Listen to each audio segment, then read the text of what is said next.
Meski selalu dizolimi, Persib kembali ke jalur juara. Kata itulah yang kita sematkan untuk nasib Persib saat ini yang akhirnya meraih kemenangan pertama. Jadi dengan sesuai judul kita bilang dizolimi, memang akhir-akhir ini Persib Bandung seperti diakal-akalin ya.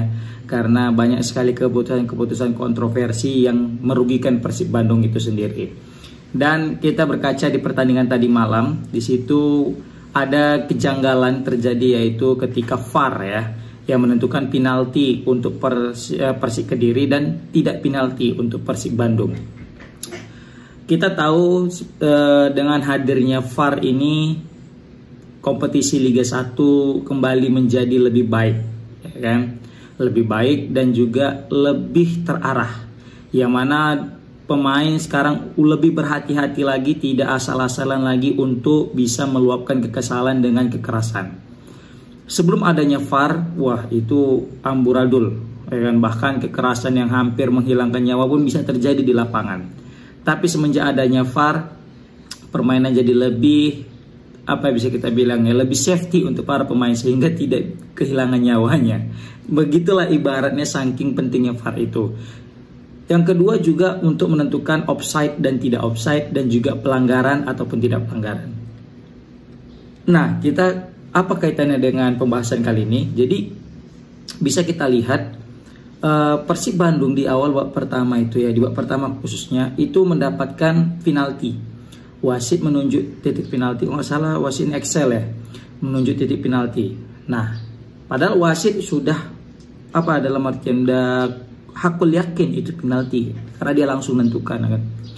Nah tiba-tiba lucunya ada cek VAR, cek ulang, cek ulang katanya nggak jadi. Padahal dia yang nengok langsung gitu loh. Dia yang di dekat kotak penalti itu langsung dia tunjuk penalti. Tiba-tiba diceknya kan dia lagi ngecek, kecuali tadi dia bilang ada info itu memang nggak penalti gitu kan. Nah ini dia nampak dia disuruh ngecek lagi dan ternyata itu nggak penalti katanya. Padahal ada dua pemain itu yang jelas-jelas dipeluk. Yang pertama ada Gustavo Franca, itu jelas dipeluk ya kan, siapa yang itu Kiko atau siapa gitu ya kan. Baru yang kedua Castanir. Nah jadi kalaupun memang bukan Franca mungkin yang nggak dianggap penalti, setidaknya Castanir itu juga berbuah penalti. Kenapa kita bisa bilang Castanir atau De Franca itu bisa menghasilkan penalti? Karena ini mirip kasusnya dengan pemain Persik Kediri yang mana dipeluk Edo juga dari belakang sehingga itu dihadiahkan penalti. Makanya bisa kita lihat tadi Coach Bojan itu kepalanya merah, kan? Seperti kata Rian Kurnia, takut kepalanya merah. Jadi di situ Coach Bojan sampai emosi, meledak-meledak kan, dan terakhir dapat kartu kuning. Nah ini yang harus dievaluasi.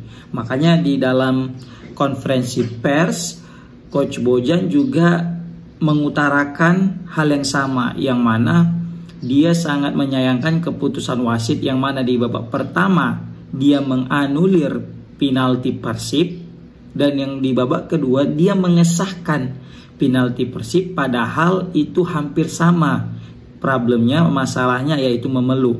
Bedanya mungkin Persik Kediri lagi mau nendang.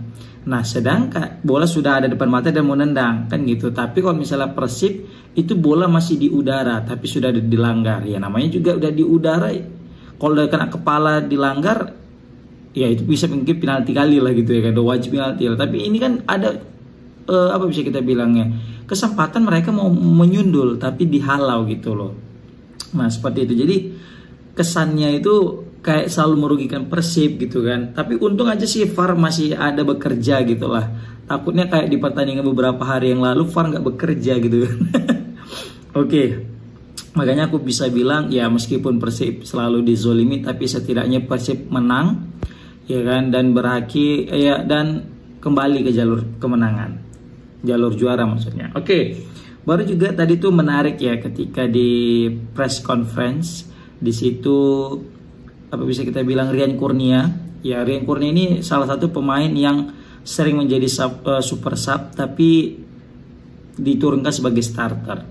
Dan dia menjawab kepercayaan itu dengan mencetak sebuah gol yang meyakinkan melalui heading umpan daripada Robbie Darwish. Nah, golnya ini sontak membuat seluruh bobotoh semakin cinta kepada Ryan Kurnia. Makanya ada can-can kepada Ryan Kurnia, dan Ryan Kurnia juga mengatakan ya dia sangat senang karena ini baru kali pertama dia mendapatkan can itu, katanya kan. Yang sering kita dengar kan Kevin Mendoza from Filipina kan, gitu-gitu lah ya kan. Nah, kali ini ada can untuk Ryan Kurnia, dan Ryan Kurnia juga sangat senang, ya wajar lah. Tapi setelah aku cek-cek tadi ya, Ryan Kurnia ternyata umurnya 28 tahun ya guys ya. Aku pikir tadi masih 22-23 tadi. Ternyata beliau udah pemain berpengalaman, udah di usia prime, dimana dia itu sebelumnya bermain di klub Persikabo, Arema, bahkan sempat main di Sulut, main di Liga 2 berarti kemarin tuh tahun ini. Berarti karirnya luar biasa itu ya. Jadi yang merekrut ini berarti Coach Bojan kemarin itu ya. Luar biasa nih Coach Bojannya, dia pintar untuk melihat pemain-pemain yang punya masa depan, dan terbukti Coach Bojan menurunkan Ryan Kurnia, memberikan tempat khusus kepada Ryan Kurnia, dan Ryan Kurnia juga sangat semangat bermain. Kita lihat tadi juga dia bilang di press conference dia sangat semangat, dan yang paling menarik di situ adalah pemain Persib tidak mau melakukan selebrasi ala-ala Etam ala-ala si Beckham ya kan. Mereka juga agak trauma kayaknya, nggak mau melakukan selebrasi gimananya ala-ala kedinginan Cole Palmer, karena mereka tahu nanti takutnya kena sanksi lagi sama Komdis ya kan. Ya ini salah satu yang aku bilang tadi ya, meskipun di Zoli Persib selalu menang ya, lihatlah gara-gara selebrasi yang segitu doang dihukum 3 pertandingan terus banding jadi 2 pertandingan, kan itu sangat disayangkan gitu. Nah, tapi apapun itu Persib kayaknya dewasa dan menganggap itu sebagai pelajaran, dan mereka juga tidak mau mengulangi kesalahan yang sama. Makanya Ryan Kurnia memilih untuk siu ya kan, ketimbang ala Etam ala Beckham yang cenderung bisa berakibat fatal. Takutnya nanti disanksi lagi Ryan Kurnia kayak Beckham. Yang panas siapa? Ya Coach Bojan. Coach Bojan yang emosi nanti. Makanya dia bilang takut nanti kepala Coach Bojan itu merah. Untung aja Coach Bojan di situ nggak paham ya kan, dengan perkataan si Ryan Kurnia yang cenderung untuk membuli daripada coach ini ya Bojan. Tapi Coach Bojan juga sepertinya ada yang memberitahu, sehingga makanya dia agak diselepet gitu ya kan. Tapi itulah dia yang mungkin bisa kita sharing di pagi hari ini. Aku buat video ini sekitar jam berapa ini?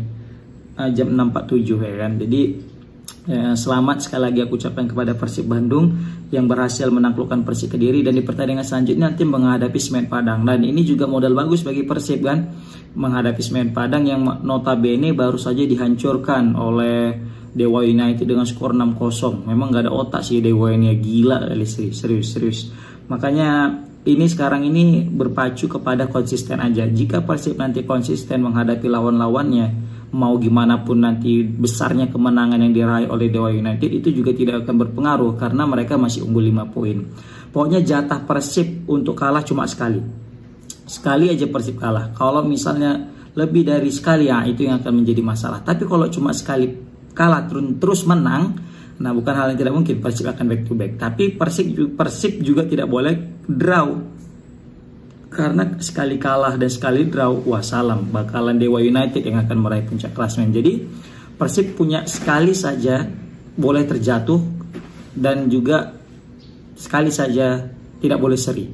Karena kalau dia udah sekali kalah dan sekali seri, itu nanti kayaknya bakal Dewa yang akan meraih puncak klasemen, karena dia udah unggul selisih gol, dan dia juga unggul daripada head to head, kemana di kandang Dewa mereka seri, tapi di kandang Persib mereka berhasil menang. Maka dari itu Persib harus waspada.